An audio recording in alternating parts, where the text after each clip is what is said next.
या लाडक्या बहिणींच्या खात्यामध्ये जमा होणार आहे। महिला आणि बालकल्याण मंत्री आदिती तटकरे यांनी ट्विट करत ही माहिती दिली आहे। निधी वितरण प्रक्रिया आजपासून सुरू होणार असल्याचं त्यांनी म्हटलेलं आहे।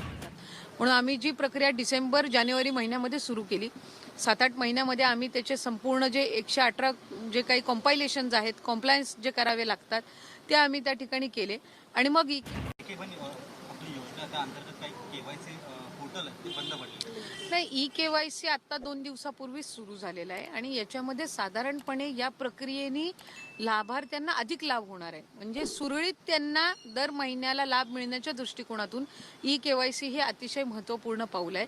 ई-केवायसी सुरू करायच्या आधी विभागाला ऑथरायझेशन त्याचं UDI कडून घ्यावं लागत असतं।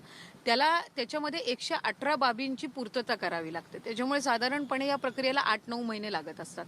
म्हणून आम्ही जी प्रक्रिया डिसेंबर जानेवारी महिन्यामध्ये सुरू केली, 7-8 महिन्यामध्ये आम्ही त्याचे संपूर्ण जे 118 जे काही कॉम्पायलेशन्स आहेत, कॉम्प्लायन्स जे करावे लागतात ते आम्ही त्या ठिकाणी केले आणि मग ई-केवायसीची प्रक्रिया सुरू केलेली आहे।